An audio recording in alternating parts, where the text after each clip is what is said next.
నమస్తే dear students, welcome to our video lesson. ఈరోజు మనం ఇంపార్టెంట్ ప్రిపోజిషన్స్ గురించి నేర్చుకుందాం. ఇంపార్టెంట్ ప్రిపోజిషన్స్ అని ఎందుకు అన్నాం? ద ఓన్లీ రీజన్ ఈజ్, నిజానికి there are so many prepositions, lot of prepositions అవుతాయి. ఈ ప్రిపోజిషన్స్ అన్నిటినీ టచ్ చేయాలంటే ఇన్ఫ్యాక్ట్ మనకి ఈ 150 లెసన్స్ కాదు, 200 లెసన్స్ కాదు, 125 లెసన్స్ కాదు, ఇది ఏది సరిపోదు. There is never ending. Okay, అన్ని ప్రిపోజిషన్స్ ఉన్నాయి. ప్రిపోజిషన్స్ అన్నిటినీ డిస్కస్ చేయడానికి మనకి టైం సరిపోదు ఇన్ఫ్యాక్ట్. సో ఇంపార్టెంట్ ప్రిపోజిషనే టచ్ చేస్తాం. ఏది ఇంపార్టెంట్ అంటే, నిజానికి నేను ఇప్పుడు చెప్పినట్లుగా అన్ని ప్రిపోజిషన్స్ని మనం టచ్ చేయలేం కాబట్టి కొన్ని ఇంపార్టెంట్ ప్రిపోజిషన్స్ని, అంటే ఎక్కువగా మనం యూజ్ చేసేటటువంటి ఒక ఇంపార్టెంట్ ప్రిపోజిషన్ సెలెక్ట్ చేసుకున్నాను నేను. ఓకే, ఒక 3 or 4 క్లాసెస్ తీసుకుంటాను. ఇందులో ఇంపార్టెంట్లో మోస్ట్ ఇంపార్టెంట్ ప్రిపోజిషన్స్ అనేవి ఇక్కడ ఎట్, ఇన్, ఆన్. ఎందుకంటే ప్రతి ప్రిపోజిషన్కి ఇలాగే వాడాలి అనే రూల్ లేదు. There are exceptions. అందుకని నేను ఇన్ ఆర్ ఎట్ ఇలా ఒక 4-5 ప్రిపోజిషన్స్ మీకు క్లియర్గా డిస్కస్ చేస్తాను. తర్వాత మిగతా ప్రిపోజిషన్స్ అంటే ఒక 100 ప్రిపోజిషన్స్ని నేను మీకు ఎలా యూస్ చేయాలో, ఏంటి మీనింగ్, ఎలా యూస్ చేయాలని ఎగ్జాంపుల్స్ ఇచ్చుకుంటూ వెళ్తాను. Okay, first most important prepositions. Guys, ఇది ఇంపార్టెంట్ కాకుండా మోస్ట్ ఇంపార్టెంట్ అని పెట్టాలి. ఎట్. ఎట్ని మనం ఎక్కడ యూస్ చేస్తామంటే, ఎట్ని టైంని, at is used at a precise time. ఏదైతే ఎగ్జాక్ట్ అండ్ యాక్యురేట్ టైం ఉంటుందో ఆ టైంని మనం చెప్పడానికి ఎట్ని యూస్ చేస్తాం. టైం దగ్గర యూస్ చేస్తాం, ప్లేస్ చెప్పడానికి యూస్ చేస్తాం. అందులో ఫస్ట్ టైంని చూద్దాం. అంటే టైం అంటే precise, exact and accurate time అన్నాం. అంటే at 9 o'clock, at 10 o'clock, at noon, at lunchtime, at bedtime, at sunrise, at sunset, at sunrise, sunset, at the moment. ఇలా మనం ఒక టైంను చెప్పడానికి మనం ఎట్ని యూస్ చేస్తాం. I have an appointment at 6 PM. I have an appointment at 6 PM. అంటే నాకు 6ంటికి అపాయింట్మెంట్ ఉంది. ఎట్ ఎప్పుడు టైం చెప్పినా మనం ఎట్ని యూస్ చేస్తాం. Mitra went home at dinner time. Mitra went home at dinner time. Okay, ఇలా టైం చెప్పడానికి మనం పర్టికులర్గా యాక్యురేట్ టైం చెప్పడానికి యూస్ చేస్తాం. అంతేనా? ఎట్ నైట్ అంటాం. The stars shine at night. At night ఎప్పుడు కూడా నైట్ చెప్పేటప్పుడు ఎట్ నైట్ అనే చెప్తాం. Stars shine at night. Okay, at the weekend. Weekend గురించి చెప్పేటప్పుడు ఎట్ ద వీకెండ్ అని అంటాం. I don't usually work at the weekend. I don't usually work at the weekend. Friday evening, Saturday, Sunday I don't work usually at the weekend. అంటే సాధారణంగా వీకెండ్స్లో నేను work చెయ్యను. ఇక్కడ వీకెండ్ చెప్పేటప్పుడు ఎట్ని యూస్ చేస్తాం. ఫెస్టివల్స్ చెప్పేటప్పుడు అంటే at Christmas, at Dasara, at Sankranti అని యూస్ చేస్తాం. దీనిలో చిన్న ఎక్సెప్షన్ ఉంది. Okay, I stayed with my parents at Dasara. At Dasara, at Sankranti. Okay, అయితే suppose Dasara day, Sankranti day అని వచ్చింది అనుకోండి, అప్పుడు మాత్రం ఎట్ యూస్ చేయకుండా on Sankranti day, on Dasara day అని అంటాం. ఈ ప్రిపోజిషన్స్తో మేజర్ ఇష్యూ ఇదేనండి. ఎప్పుడు ఈ ప్రిపోజిషన్స్, ఇవే ప్రిపోజిషన్స్ ఇలాగే యూస్ చేయాలి అని అనటానికి లేదు. ఓకే, మ్యాక్సిమం మనం టచ్ చేయడానికి ట్రై చేద్దాం. Okay, so Dasara, Sankranti, Vinayaka Chavithi, Christmas ఇలాంటివి చెప్పేటప్పుడు ఓకే మనం యూజువల్గా ఎట్ని యూస్ చేస్తాం. కానీ దసరా డే, సంక్రాంతి డే అని చెప్పేటప్పుడు on Dasara day, on Sankranti day అని యూస్ చేస్తాం. అలాగే మీ అందరికీ తెలిసింది ఎట్ ద సేమ్ టైం అని అంటాం. At the same time, we finished the test at the same time. ఇలా మనం ఎట్ని యూస్ చేస్తూ ఉంటాం. అంటే ఒకేసారి మేము టెస్ట్ని ఫినిష్ చేస్తాం. At the same time we finished the test. ఇలా మనం యూస్ చేస్తూ ఉంటాం. అలాగే ఎట్ ప్రెజెంట్. ఎట్ ప్రెజెంట్ అంటే ప్రస్తుతం. Okay, he is not at home at present, come after some time. He is not at home at present, come after some time. కాసేపు ఆగిరా, ఇప్పుడైతే ప్రస్తుతం ఎట్ ప్రెజెంట్ లేడు. ఇలా మనం ఎట్ని టైం చెప్పడానికి యూస్ చేస్తాం. At the same time, at the same time. Okay, place చెప్పడానికి కూడా యూస్ చేస్తాం. ప్లేస్ని చెప్పడానికి యూస్ చేస్తాం. ఏంటి ప్లేస్ అంటే పాయింట్ ఆఫ్ ప్లేస్. పర్టికులర్గా ఒక ప్లేస్ చెప్పడానికి మనం యూస్ చేస్తాం. At the corner, at the bus station, at the railway station, at the airport, at the door, at the top of the page, at the entrance, at the shop, at the junction. ఇలా మనం use చేస్తాం. అంటే Ramesh is, let us take a couple of examples. Ramesh is waiting for you at college. College ఇక్కడ పర్టికులర్గా point, పర్టికులర్గా ఒక place అది.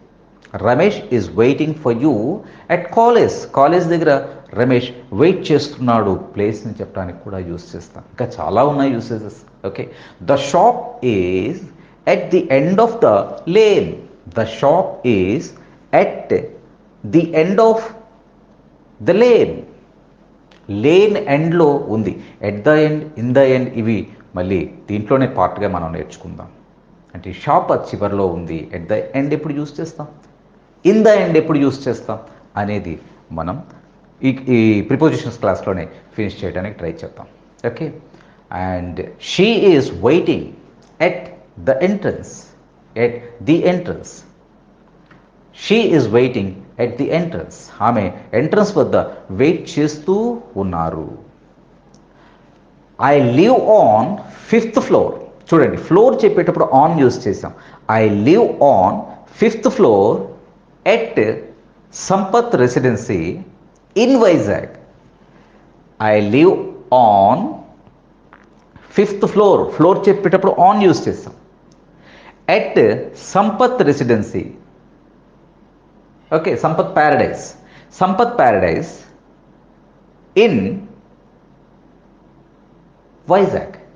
చూడండి, ఫ్లోర్ చెప్పేటప్పుడు మనం ఆన్ యూస్ చేసాం.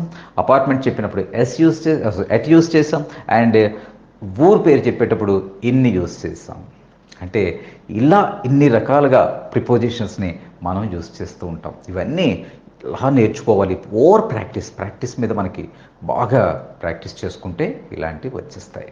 Okay, next second thing, in ఎక్కడ యూస్ చేయాలి?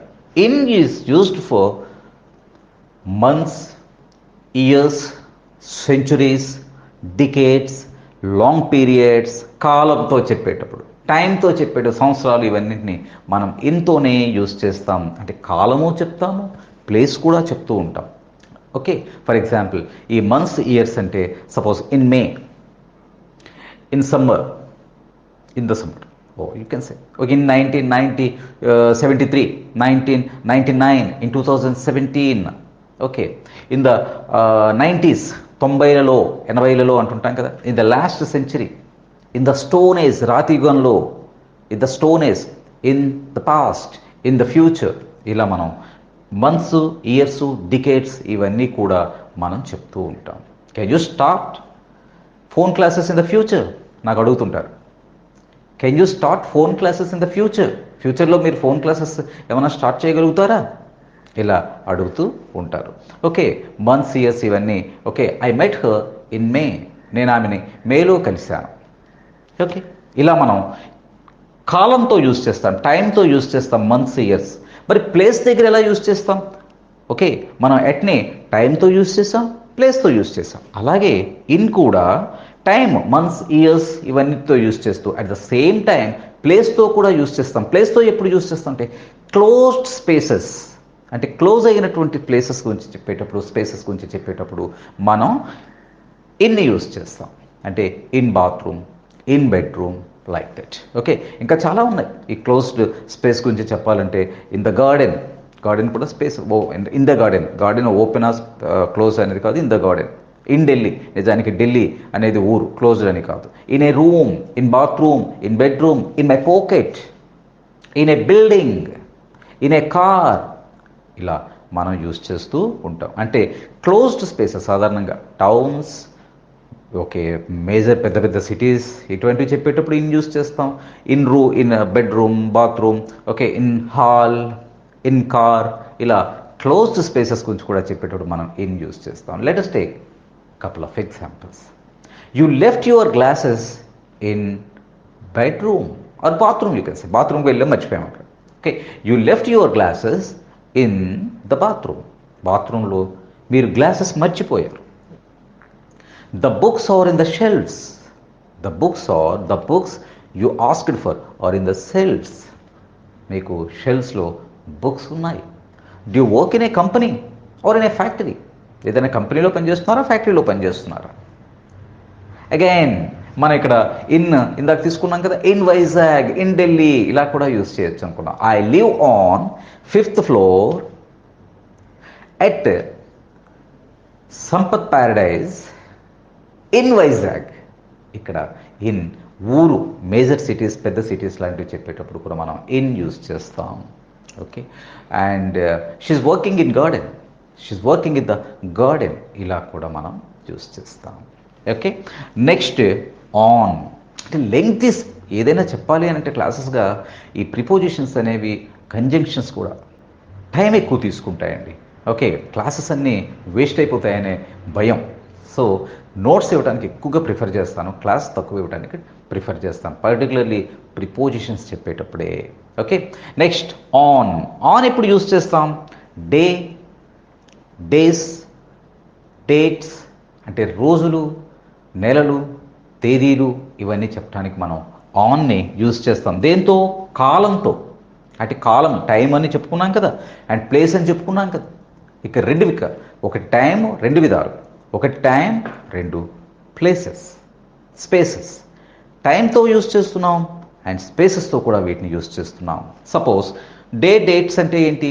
On Saturday, on Sunday, on 23rd May, on Thursday, on Tuesday, on Sankranti day, at Sankranti. కానీ on Sankranti day, on my birthday, on 26th January 2020, on Republic Day, ఇలా మనం days and డేట్స్ని use చేస్తాం. Let us take a couple of examples. Where were you on your birthday? Where were you on your birthday? మీ బర్త్డేకి ఎక్కడున్నావు? On your birthday, day గురించి చెప్తున్నాం కాబట్టి ఎక్కడున్నావు ఆన్ యూజ్ చేస్తాం. Do you get lessons on Saturdays and Sundays? Do you get lessons on Saturdays and Sundays? Saturdays, Sundays మీకు lessons వస్తుంటాయా? Do you get lessons? No, we don't get lessons on Saturdays and Sundays. Her birthday is on 15th May. Somebody, we are talking about some person. Her birthday is on day 15th May. On 15th May. ఆమె పుట్టినరోజు May 15th నా. Do you meet her on New Year Day? Do you meet her on New Year Day? New Year Dayకి ఆమెను మీరు కలుస్తూ ఉంటారా? ఇలా మనం days, డేట్స్ని use చేస్తాం. మరి సర్ఫేసెస్ అనుకున్నాం కదా, సర్ఫేసెస్, ఉపరితలం అనేటప్పుడు కూడా ఆన్ని యూజ్ చేస్తాం. మీ అందరికీ తెలిసిందే, on the wall, on the table, on the ceiling, on the chair, on the cover, on the floor, on the menu, on the page, on a page, ఇలా యూజ్ చేస్తాం. Okay, the writers name is on cover of the book. The writer's name is on cover of the book. Book యొక్క cover పైన ఆయన పేరు ఉంది, cover మీద ఆయన పేరు ఉంది. Is that spider on the wall? Is that spider on the wall? Spider wall పైన ఉందా? Okay, there is a stain on your shirt. మరకుంది, మరక మంచిదే. There is a stain on your shirt. I live on, again మళ్ళీ మా apartment ఎగ్జాంపుల్స్కి వచ్చా. I live on 5th floor. Live on 5th floor at some residency, Pragati, Sampath Paradise. I live on 5th floor at Sampath Paradise in Vizag. So ఇలా మనం days, dates and ప్లేసెస్లోకి వచ్చేసరికి surfaces చెప్పడానికి మనం ఆన్ని యూజ్ చేస్తాం. There are no prices on this menu. ఈ మీరు menu ఇచ్చారు నాకు, ఈ మెన్యూ పైన ఏం రేట్లు ఏమీ లేవు, ఎందుకు, ఏమి అవైలబిలిటీలో ఉంది అది మాత్రమే చూడటానికి. There are no prices on the menu. ఇలా మనం యూజ్ చేస్తూ ఉంటాం. ఓకే, ప్లేస్ అండ్ టైం, వీటిని మనం ఇలా యూజ్ చేస్తూ ఉంటాం. ఇక చిన్న చిన్న ఎగ్జాంప్షన్ లాంటివి చెప్పుకుందాం. ఏంటంటే ఇన్ ద మార్నింగ్ అంటాం, మార్నింగ్ ఉంచేటప్పుడు ఇన్ ద మార్నింగ్ అంటాం. కానీ ఏదైనా రోజు చెప్పి ఆ రోజు అంటే సండే మార్నింగ్ అని చెప్పినప్పుడు ఆన్ సండే మార్నింగ్ అంటాం. ఇలాంటివి మనం తప్పులు చేయకూడదు. ఇన్ ద మార్నింగ్ కానీ on Sunday morning, in the evening కానీ on Saturday evening, in the afternoon కానీ ఆన్ థర్స్డే ఆఫ్టర్నూన్. చూసారా, మీకు అర్థమవుతుందా? In the morning, in the evening, in the afternoon. కానీ శనివారం నాడు మార్నింగ్, ఆదివారం నాడు ఈవినింగ్, ఫ్రైడే నాడు ఆఫ్టర్నూన్ అలా చెప్పినప్పుడు, అంటే డే కూడా చెప్తున్నప్పుడు మళ్ళీ ఆనే చెప్తున్నాం. On Sunday morning, on Saturday evening, on Friday afternoon, ఇలా మనం చెప్పుకుంటూ వెళ్తుంది. ఇది మీరు అబ్జర్వ్ చేయాలి. ఓకే, సాధారణంగా పూటలు అంటాం వీటిని. అంటే అది మార్నింగ్, ఆఫ్టర్నూన్, ఈవినింగ్, వీటిని మనం పూటలు అంటాం. ఇవి చెప్పేటప్పుడు ఎప్పుడు చెప్పాలి. In the morning, in the evening, in the evening, in the afternoon. కానీ డే చెప్పేటప్పుడు ఆన్ చెప్పాలి. కానీ నైట్ గురించి చెప్పేటప్పుడు మాత్రం ఇన్ నైట్ కాకుండా ఎట్ నైట్ అని యూజ్ చేస్తాం. మరొక విషయం మీరు గుర్తుపెట్టుకోవాల్సింది ఏంటంటే, for example last evening, last year, next morning, everyday ఇలాంటివి చెప్పేటప్పుడు చాలామంది చేసే తప్పు ఏంటంటే, మనకి ప్రిపోజిషన్స్ని యూజ్ చేస్తుంటారు. కానీ లాస్ట్, నెక్స్ట్, ఎవ్రీ ఇలాంటివి చెప్పేటప్పుడు ఏ ప్రిపోజిషన్స్ని యూజ్ చెయ్యకూడదు. For example, I went to Delhi last May. I went to Delhi last May అనాలి తప్ప I went to Delhi in last May, on last May, at last May ఇలాంటి అనకూడదు. I go to my home town every Sankranti. Go to my home town on every Sankranti, in every Sankranti ఇలా అనకూడదు. Just every Sankranti. అంటే దీని అర్థం ఏంటి? నెక్స్ట్, ఎవ్రీ ఇలాంటివి use చేస్తున్నప్పుడు మనం ఎప్పుడూ కూడా నెక్స్ట్ సండే అని అంటున్నప్పుడు ఆన్ నెక్స్ట్ సండే అని అనకూడదు. Okay, I will be here, okay, I will meet you next Sunday, that's all. On next Sunday అని అనకూడదు. Okay, so we will call you this evening, this దట్లో కూడా మనం use చేయకూడదు. We will call you this evening, we will call you this evening అంటే evening call చేస్తా ఉన్నాను తప్ప in this evening, on this evening ఇలా అనకూడదు. సో వీటితో పాటు నోట్స్ కూడా ఇస్తున్నాను, నోట్స్ ఫాలో అవ్వండి. ఓకే, సో స్పోకెన్ ఇంగ్లీష్లో, రిటర్న్ ఇంగ్లీష్లో ప్రిపోజిషన్స్ అనేది చాలా చాలా చాలా యూజ్ చేస్తాం.